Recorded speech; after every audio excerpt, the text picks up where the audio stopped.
Salut les amis, j'espère que vous allez bien. Je suis Stéphane Melchisedek. Bienvenue à ce special interview. Comme d'habitude, nous vous amenons des personnes, des marques qui vous amènent les informations qui vous construisent. Alors, aujourd'hui, j'ai reçu une personne, un analyste politique. Ça fait déjà longtemps qu'il est dans ce monde-ci. Alors, nous allons aller un tout petit peu comme l'actualité nous l'exige, ce qui se passe à l'est de la RDC. Alors, j'aimerais qu'ensemble, nous puissions les recevoir. Bonsoir, papa. Bonsoir, monsieur Stéphane. Comment allez-vous? Oui, nous allons bien, en gros. C'est déjà le début du mois de février. Nous venons de finir le mois de janvier. En passant, je vous souhaite déjà nos félicitations à vous pour Merci. votre récent mariage. Merci beaucoup, monsieur Stéphane. J'espère qu'elle va bien. Oui, Vous pouvez Madame l'envoyer des Béni, salutations de là. Madame Béni va bien. Salut Béni Fataki. Je t'aime très fort. Ah, vraiment, elle vous a écouté. Voilà, madame, merci beaucoup de nous suivre aussi. Alors, nous aimerons que vous puissiez vous présenter un tout petit peu. Alors, la conversation que nous aurons ce soir, je demande que les gens sachent que ça vient aussi d'une source fiable. Qui êtes-vous, monsieur Fataki? Voilà, je suis observateur politique depuis plus de 10 ans. Et donc, j'entre activement dans la politique. D'abord, je suis intéressé en 2006 lors du combat qui va, comment dire, il y aura affrontement entre l'armée loyaliste et les hommes armés de Monsieur Jean-Pierre Bemba, qui était bien sûr vice-président. Nous sommes dans la formule 1+4 en 2006. C'est là que je m'intéresse à la politique, mais activement, je vais entrer en 2011. C'est-à-dire, c'est plus de 10 ans que j'observe la scène politique particulièrement congolaise. Voilà, merci beaucoup, monsieur Sans Fataki. compter le fait que je sois aussi dans l'entrepreneuriat, mais aussi inventeur de HY120F. Vous aurez l'honneur d'en découvrir dans le jeu qui vient. C'est une invention qui sera présentée cette année. Là, c'est une très bonne chose. Alors, l'actualité l'exige. Qu'est-ce qui se passe réellement à l'est de la RDC, précisément à Goma? Au jour où nous parlons, il y a eu carnage à Goma, selon le gouvernement l'a dit aussi. Il y a eu de morts à Goma. Une troupe rwandaise est venue et est entrée dans la ville, bien sûr, pour accompagner ce mouvement, ce fameux M23 AFC. Ils vont tuer, ils vont s'affronter, bien sûr, à l'armée loyaliste, où il y a eu une grosse résistance. Qui dit grosse résistance dans une ville de 2 millions d'habitants, ça veut dire qu'il y a eu beaucoup de pertes en vies humaines. Et c'est ça ce qu'il y a eu. C'est déjà depuis la semaine passée qu'il y a eu ces drames humanitaires en pleine ville de Goma. C'est ça ce qu'il y a eu à Goma. Wow. Alors, quelles sont les causes principales de cette guerre? Ça vient d'où? C'est une guerre politique, économique ou ethnique? En deux, trois mots, quelles sont les causes vraiment principales de cette guerre? Les causes, telles que vous les avez énumérées, vous avez des causes ethniques, vous avez des causes politiques, vous avez des causes économiques. Toutefois, il faut se dire qu'aujourd'hui, la thèse selon laquelle c'est une cause uniquement ethnique tombe à l'eau. Ou encore c'est une cause liée à la sécurité, je vais dire, du Rwanda, parce que le Rwanda parle de mesures défensives qu'il a mis dans notre pays pour, bien sûr, sécuriser ses frontières à lui, c'est-à-dire contre les FDLR, des Hutus, parce qu'il faut ici énumérer le fait que, ou mentionner le fait que le Rwanda n'a que 2 ethnies, c'est-à-dire le Hutu. Qu'est-ce que j'ai dit? 3 ethnies, le Hutu, le Twa et les Tutsis. Aujourd'hui, le Rwanda est dirigé par les Tutsis, et c'est même Tutsis qui, aujourd'hui, bien sûr, Paul Kagame, qui nous dit qu'il a mis des mesures défensives pour la sécurité de ses frontières à lui, c'est-à-dire qu'il a le droit d'entrer dans le sol congolais pour aller chercher les FDLR, les Hutus, qui ont fui chez nous pour se réfugier, ceux qui sont, bien sûr, selon le Rwanda, ils sont traités des génocidaires de 1994, 94 chez nous. Et donc, c'est ça ce qui se passe. C'est une thèse, ils sont là pour chercher les FDLR. Et ensuite, ils sont là pour protéger la communauté Tutsi qui vit au Congo. Ce sont les thèses rwandaises. Et après ça, ils sont là. Je pense que les deux thèses là, ce sont les thèses qu'ils soutiennent le plus. Cependant, je vous écoute. Ouais, cependant, il y a une autre thèse. Ça, c'est la thèse de la République démocratique du Congo. Après l'observation globale, on se rend compte que ça n'a rien à voir avec les FDLR. Parce que même dans le gouvernement de M. Joseph Kabila, nous les avons rapatriés chez eux. Ce n'est pas une première fois que la République démocratique du Congo, le gouvernement de la République démocratique du Congo, ont rapatrié les FDLR au Rwanda pour être jugés, pour être condamnés, pour qu'ils en fassent ce qu'ils veulent. Mais cela n'a toujours pas arrêté cette démarche de venir au Congo pour en chercher. C'est un prétexte. Et ce prétexte a été balayé. Aujourd'hui, nous concluons que cette guerre n'est plus ethnique parce que aussi, disons que le Tutsi au Congo ont dirigé l'armée. Le Tutsi au Congo, avant le président actuel, ils avaient des centaines des officiers dans l'armée. Le même Tutsi qui se disent être marginalisés aujourd'hui, eh ben, ils ont dirigé le Congo. James Kabarebe était-il congolais ou Tutsi? Il était Tutsi. Tutsi congolais ou congolais Tutsi, je sais pas. Mais écoutez, Tutsi congolais ou Tutsi je sais pas quoi, mais il était Tutsi. Il a dirigé notre armée donc, disons, à l'entrée de l'AFDEL. Disons, les Congolais ne reconnaissent pas la tribu de Tutsi comme une tribu congolaise, si je peux le dire ainsi. Non, en fait, le Congolais n'a jamais admis que le Tutsi, c'est une tribu congolaise. Jamais. Et le prof Ndayuel, l'historien d'une grande renommée au Congo, a aussi refuté cette thèse. Alors, comment est-ce que les Tutsis se retrouvent tel ou tel en RDC? Mais avant d'en arriver là, je veux finir par dire que cette thèse de conflit ethnique a une toute petite proportion. Parce que ça ne peut pas, comment dire, parce que si on parle du conflit ethnique, il faut le circonscrire dans un milieu. On va dire que le Tutsi qui vivent au Congo, comme ils appellent le Tutsi congolais, ou carrément les Banyamulenge, qui sont venus depuis...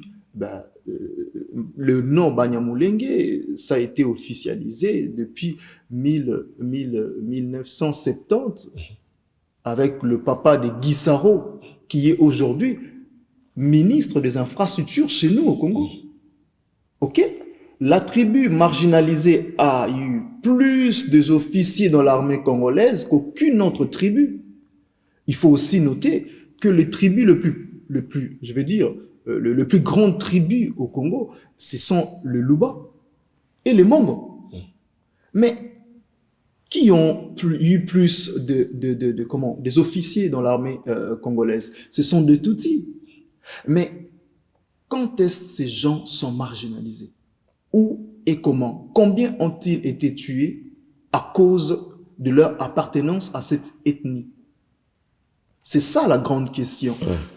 Mais aujourd'hui, cette thèse n'a plus de soubassement solide dans la mesure où ils ont dirigé l'armée, ils ont rempli le rang des officiers de l'armée jusqu'à aujourd'hui.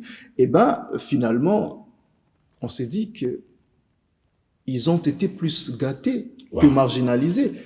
Alors, la thèse qui tient aujourd'hui et que le monde entier a aussi observé, c'est la thèse selon laquelle cette guerre est économique.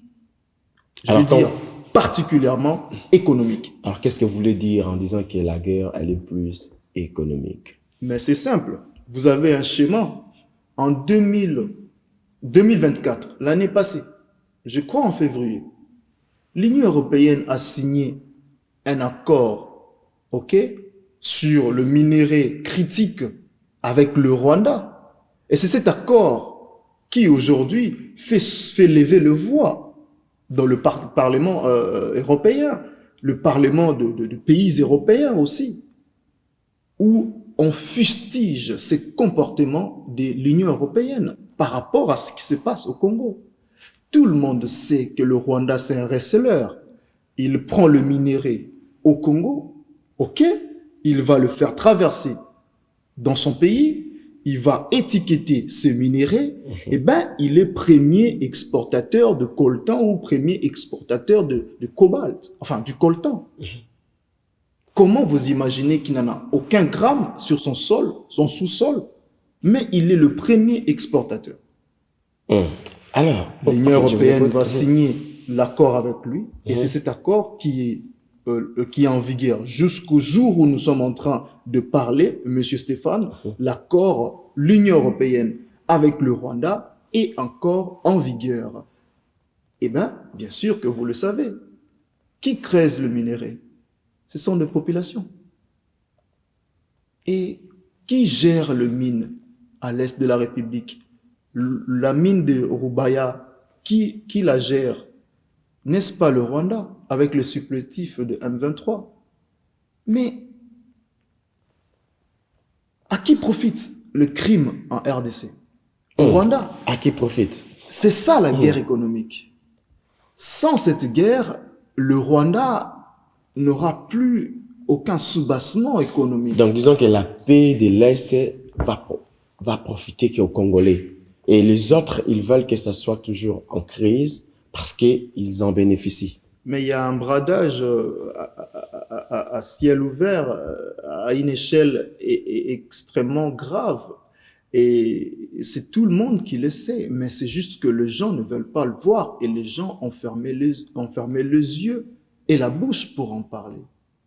Mais disons un peu, quelle est la situation actuelle de la vie quotidienne à Goma? Parce qu'il semble que maintenant nous avons deux parties. La partie prise par les forces armées de M23 et la partie qui est encore protégée ou gardée par les FARDC. Alors, quelle est la situation de la vie quotidienne, des écoles? Est-ce que les enfants partent toujours à l'école? Comment est-ce que ça affecte la vie quotidienne à Goma, s'il vous plaît? J'ai appris que il y a eu déclaration de l'année blanche à Goma. Oh là là. On attend les confirmations du gouvernement, mais du moins je l'ai appris. J'ai eu un ami qui vient de quitter Goma il y a quelques jours. C'est lui qui me donnait tout le topo de ce qui s'est passé. Eh ben, en gros, la population goma-tracienne est en train de vivre sous le joug de l'ennemi et dans une peur horrible. Il faut rappeler que l'ennemi a fait incursion sur notre sol avec plus de 10 000 hommes de troupes, ok, fraîchement venus du Rwanda. C'est-à-dire, ils ont traversé à la Grande Barrière, ils ont traversé, je sais pas, du côté de la borne 12 ou 13, etc. Où, bien sûr, il y a eu même débordement, où notre armée est entrée, selon certaines sources, jusqu'à Gisenyi. Il y a eu de morts à Gisenyi, on n'en parle pas. Bon, bref, l'ennemi est entré, l'ennemi a tué sans froid. Il y a eu des corps qui jonchaient les rues, la ville sentait la puanteur. Ok? Eh ben, on parle de plus de 700 morts aujourd'hui, selon le gouvernement congolais. Mais il y a plus que ça. Parce que ces corps étaient en décomposition, le ministère de la Santé, bien sûr, est en train de continuer les décomptes. Ok? Et c'est dans cette, dans cette psychose que les gomontraciens sont en train de vivre au moment où nous parlons. J'ai un ami qui est là, un frère, qui vient aussi de se marier, qui est à Goma. Il ne s'en tient qu'à Dieu. Il dit que le Seigneur lui vienne en aide parce que la situation est intenable. C'est atroce. Eh ben, l'ennemi est venu, celui qui vient libérer le Congolais. Selon ce qu'on a entendu, il est libérateur de Congolais. Il va venir à Goma, il va en tuer des centaines de milliers Et puis, le lendemain matin, il va appeler, forcer certains Gomatraciens pour balayer la ville. Et ensuite, voilà, la vie a continué. Il lave le Aucun sang. communiqué. Oui, Et oui, il j'avais va entendu laver. dernièrement, ils ont déjà nommé un gouverneur, un nouveau gouverneur de cette partie-là qu'ils ont Oui, bien conquis sûr, à bien Goma. sûr, bien sûr. Ils sont particulièrement dans la commune de Goma, parce que Goma a deux communes. Il y a Karistimbi et puis il y a la commune de Goma. Alors, la commune de Goma, c'est là qu'il y a la plus grande, enfin, il y a les institutions de Goma, et ils sont, bien sûr, ils ont occupé la grande partie, enfin, toute la commune de Goma, selon nos sources. Et puis, il y a toujours une poche de résistance de FARDC qui sont là. Le Goma n'est pas complètement tombé, il faut le signaler aux gens. Il n'est pas complètement tombé, raison pour laquelle ils n'ont pas vraiment jubilé comme ils le faisaient avant. Quand ils prennent une localité totalement, il y a plus de célébrations que lorsqu'ils ont pris Goma. Il y a eu une grande résistance, il y a eu des morts de deux côtés. Malheureusement, les civils ont payé le prix et la situation à Goma aujourd'hui, il y a la psychose. Parlons que les civils ont payé le prix. Y a-t-il eu des violations des droits de l'homme remarquées? Et qui est à la base de cela? Y a-t-il eu des violations des droits de l'homme? Monsieur Stéphane, c'est tout à fait clair qu'il y a eu de violations graves des droits de l'homme et de règles internationales. Une armée qui va faire une incursion dans une ville et après 2 jours, on va compter de morts et de morts. On ne sait même pas identifier certains corps parce que ces corps se sont pitéfriés. Pitéfriés, ok? Il y a eu pitéfaction. Et voilà, c'est ça la situation. Le droit international, le droit humanitaire ont été bafoués. Et ce n'est pas la première fois que le Rwanda bafoue le droit humanitaire. Ce n'est pas la première fois. Vous vous rappelez de ce qui s'est passé à Kishiché, le massacre à Kishiché. Vous vous rappelez du camp, le camp de déplacés qui a été bombardé à côté de Goma. Mais avec tout ça, quelle est la réaction du gouvernement congolais? Toutes ces tueries, quelqu'un qui entre dans ta maison, il saccage, il massacre. Quelle est la réaction du gouvernement congolais? Si on dit que les M23 est soutenu par le Rwanda et les forces rebelles, alors quelle est maintenant la réaction? Comment le gouvernement réagit-il à ceci? Le gouvernement congolais, d'abord, il faut noter que le président de la République a pris finalement parole. C'est vrai, les gens l'attendaient un peu plus tôt, mais il a pris au moment où il devait vraiment le prendre et il a parlé à la population. Il a encouragé les gens à se mobiliser et entrer dans l'armée pour, bien sûr, continuer cette bataille. Et il a appelé les gens à la résistance, à la résilience. Parce que sans ça, bien sûr, on panique. Quand vous paniquez, l'ennemi profite, etc. Mais au-delà de tout, le président de la République a promis une riposte organisée. Selon lui, il dit une riposte organisée sera faite à l'encontre de l'ennemi pour le déloger de tout le territoire ou de toutes les contrées qu'il occupe. C'est ça, c'est que le gouvernement, c'est que le président de la République a dit. Toutefois, il y a eu plusieurs réunions concernant la situation sécuritaire où lui-même l'a tenu, bien sûr. Il y a de mobilisations à gauche, à droite, avec M. Jean-Pierre Bemba qui va mobiliser à Kisangani, qui mobilise aussi dans la province, je crois, de Mongala, etc. Et donc, mais aussi les mesures qui sont prises par le gouvernement pour, bien sûr, reprendre le dessus contre l'ennemi pour le mettre dehors. Toutefois, on attend encore cette riposte que le président de la République a promis, parce que il faut dire que il faut aussi signaler qu'il a finalement nommé le gouverneur du Nord Kivu, qui est Monsieur Somo, qui est un général bien sûr, Lui, il est maintenant à Béni, selon ce que nous apprenons. Il est à Béni, c'est là qui va fomenter toute la stratégie pour, bien sûr, reprendre les dessus parce que son bureau, comme il a dit, mon bureau est à Goma. Il y a, et puis, comme, dans cette même allure, y a-t-il des négociations en cours?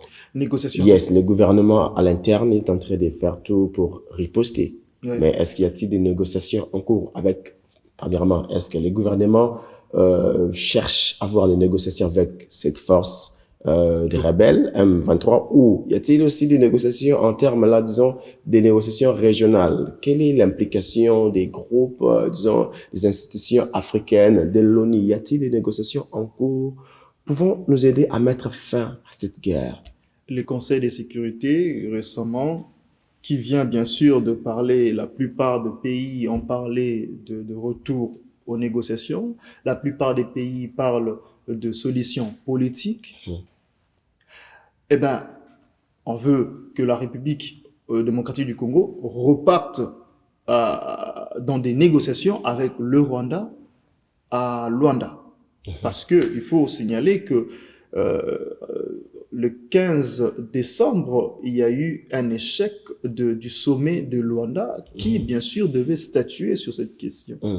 Avant que l'escalade meurtrière qu'on a vécue à Goma puisse venir, le 15 décembre dernier, le gouvernement congolais était appelé à la table avec le gouvernement rwandais pour finalement, signer un traité de paix. C'est-à-dire, vous retirez vos troupes du sol congolais et nous, on s'engage à neutraliser, on vous donne un plan de neutralisation des FDLR.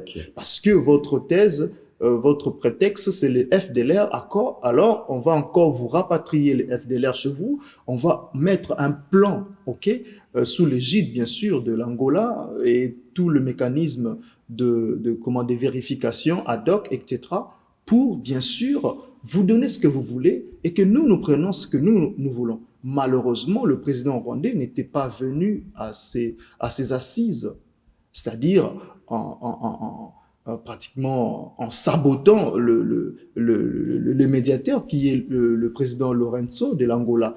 Et là, il y a eu escalade, et il y a eu mort. C'est que la communauté internationale trouve à dire aux Congolais ou au gouvernement congolais, c'est de rentrer à la négociation. Point. C'est ça. Négociation avec qui? Avec le M23? Non, avec le Rwanda d'abord. Mais je pense qu'il y a un pays qui parle d'une négociation mais élargie, c'est-à-dire y compris le M23, mais la RDC. La RDC est catégorique sur ce point. La RDC parle d'une ligne rouge qu'elle ne peut pas franchir, celle de négocier avec le patin ou les supplétifs de l'armée rwandaise. Aujourd'hui, c'est plus clair encore, M. Stéphane, qu'il n'y a pas de M23. Il y a l'armée rwandaise qui sème la terreur dans notre territoire, qui tue, qui pille, qui viole les femmes. On parle de plus de 500 000 femmes violées. Ce sont des rapports. Donc la violation sexuelle est aussi prise comme une arme de guerre. Effectivement, c'est ce qui se passe. Et aussi des enfants soldats, des enfants effectivement, forcés mais tout ça, c'est sous les yeux de la communauté internationale. Et cette communauté internationale nous appelle à négocier. Ok, c'est bon. Le président de la République n'a pas quitté cette étape de continuer à négocier, mais on lui demande vraiment de changer le fusil d'épaule parce que là, c'est nous qui mourrons, On n'a pas compté le nombre de morts ou de blessés qu'il y a eu à Gisenyi et ça n'a rien à voir avec ce qui se passe chez nous. Ce que nous demandons au président de la République, bien sûr, je vais en profiter, nous voulons que les choses soient plus claires, c'est-à-dire négociation, oui, mais en même temps, il faudrait engager la force. Parce que ce qu'on t'a ravi par force, tu le récupères par force, selon ce que quelqu'un a dit. Nous voulons que le président de la République, parce que certains disent qu'il est un peu plus pasteur et un peu plus mou, on sait qu'il n'est pas de cette école de tuerie, enfin, il vient d'un parti politique qui a fait 37 ans de lutte non armée on comprend son cœur, comment dire, son humanité, son humanisme, on le comprend, mais face à ce qui se passe à Goma, face aux tueries qu'il y a eu dans toutes les contrées de la République, venant bien sûr de l'armée rwandaise ou du M23 ou du AFC, il faudrait que le gouvernement congolais soit beaucoup plus ferme sur cette question et que ce qui nous a été ravi par force soit aussi récupéré par force d'une manière ou d'une autre. On peut continuer les négociations comme la communauté internationale nous exige, et même, il faut aussi signaler que les M23 viennent de signer un cessez-le-feu. Pourquoi ils signent le cessez-le-feu? Ils veulent se réorganiser pour revenir en force. Selon plusieurs sources, ils parlent d'une réorganisation. C'est pour ça qu'ils demandent au Congo de cesser. Ils sont encore en RDC, oui, ils ont pris certains endroits, mais ici, c'était le fait. Comment? C'est pour se moquer du pays. Ils se moquent de nous. Et ils signent un communiqué pour un cessez-le-feu qui devait commencer aujourd'hui, le 4 février 2025. OK? Et bien sûr, parce que il faut aussi noter que dans le territoire de Kaléé, ils ont été délogés de plusieurs villages, de plusieurs localités dans le territoire de Kaléé. L'armée congolaise, bien sûr, parce que vous m'avez demandé qu'est-ce que le gouvernement fait, c'est ce que le gouvernement est en train de faire. L'armée congolaise est en train d'avancer vers Minova pour, bien sûr, récupérer Minova, etc., continuer la suite. Et c'est ça ce que nous voulons. C'est que la population congolaise veut, c'est cette force de l'armée. Parce que si elle s'est mobilisée partout, même en France, partout ailleurs, c'est bien sûr pour renforcer son armée, comment dire, donner de la morale, du moral, pardon, à son armée, afin de pouvoir récupérer par des armes, par le moyen militaire. Souvenez-vous que Madame la ministre des Affaires étrangères, dans le Conseil de sécurité, a dit ceci récemment. Elle dit, si ces conseils de sécurité échouent, la rue se prendra en charge. Vous voyez? Et on a remarqué aussi ce qui s'est passé à Kinshasa. C'est très critique ce qu'elle a dit. Les ambassades de certains pays. Oui. Vous voyez, il y a eu de sabotage des ambassades par un mouvement de masse. Écoutez, la masse n'a pas d'âme. Ce n'est pas encouragé, cependant, ce sont des choses inévitables face à l'inactivité de la communauté internationale, la passivité de la communauté internationale. La rue, c'est la ministre qui en parle, la rue se prendra en charge. La rue se prendra en charge. Mais aussi, dans la même lancée, le président burundais a aussi dit que cette escalade peut devenir une guerre généralisée. C'est-à-dire, il y a la SADC, aujourd'hui, qui va envoyer des renforts à leurs troupes qui sont sur le sol congolais. Parce que là, le Rwanda se moque de l'Afrique du Sud, qui est l'unique puissance nucléaire en Afrique. L'Afrique du Sud ne veut pas non plus se laisser faire. Nous sommes en train d'aller à une guerre généralisée. Mais voyez-vous la possibilité, voyez-vous une possibilité de stabilité dans un avenir aussi proche? Ou vous pensez que cette guerre, elle va se prolonger encore? Non, enfin, disons que la guerre est à sa fin. Oui, la guerre est à sa fin. Pourquoi? Parce que toute la mystification ou le mythe rwandais a été démantelé. Le mythe rwandais, c'est-à-dire, nous cherchons les FDLR. Le mythe rwandais, c'est-à-dire, nous avons un système de défense qu'on a mis le long de nos frontières. Or, ces systèmes de défense, c'est leurs troupes dans notre sol, en train de violer la souveraineté de la République démocratique du Congo. Et bien sûr, ils sapent toutes les lois existantes du monde. Et ces mythes-là est en train d'être déconstruits alors de manière systématique, avec bien sûr le régime qui est en place en République démocratique du Congo. Et donc, le prétexte FDLR n'existe plus, le conflit ethnique, ça ne tient pas debout. Conflit, je vais dire, la guerre est plutôt économique, c'est ça ce qui ressort le plus parce que le minerai du sang traverse le Rwanda. Mais est-ce que tu penses pas que le M23 il cherche aussi le pouvoir?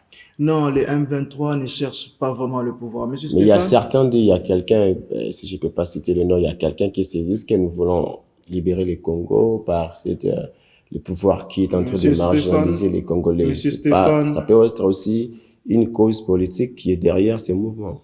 cause politique, mais qui n'a pas de sens.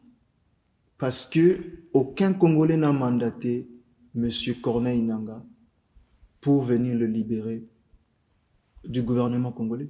Non, personne. Voilà, Monsieur Fatak, il est temps nous est imparti. Nous aimerions bien continuer dans cette conversation, mais le temps nous est imparti. Je suis vraiment ravi de vous recevoir. Est-ce qu'il y a-t-il un message que vous pouvez lancer à la jeunesse congolaise?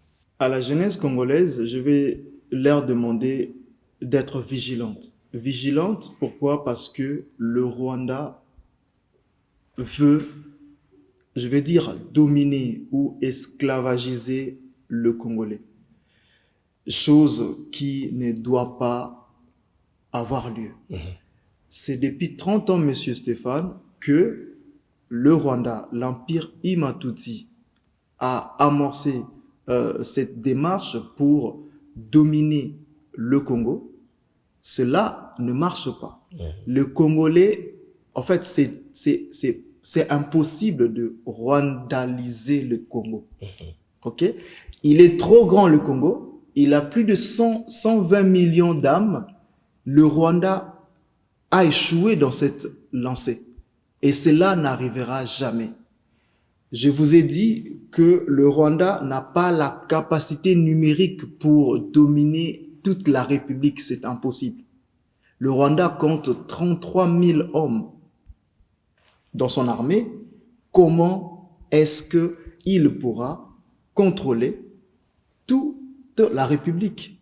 Il a infiltré aujourd'hui, nous sommes en train de défiltrer l'armée, tous les services, bien sûr, pour être plus fort et lutter, mettre l'ennemi complètement hors d'état de nuire. Et je vais demander à la jeunesse congolaise de rester, soutenir l'armée congolaise, l'armée loyaliste, pour mettre dehors l'ennemi du Congo. Soutenir le gouvernement congolais, soutenir le président de la République parce qu'il est le seul chef maintenant qui peut mettre l'armée rwandaise hors de notre sol. Merci beaucoup, Monsieur Fatak. C'était un plaisir de vous recevoir. Et vraiment, merci beaucoup encore une fois. Le plaisir est Merci partagé. beaucoup avec ces informations très fiables. À vous, mes amis. Merci beaucoup d'être restés fidèles avec nous. Alors, nous sommes True Life Production. Cette émission, Special Interview, vous pouvez trouver ça sur toutes les plateformes de téléchargement digital, les plateformes des podcasts, Apple Podcasts, Spotify, YouTube, Spotify. Tu peux trouver cette interview et pourquoi pas partager aussi avec les autres parce que c'est la jeunesse qui doit s'élever parce que l'avenir dépend de nous aussi. Alors, je suis Stéphane Melchisedec. J'étais ravi, content de vous avoir devant vos écrans. Alors, nous allons vous voir à la prochaine. C'était Special Interview. See you.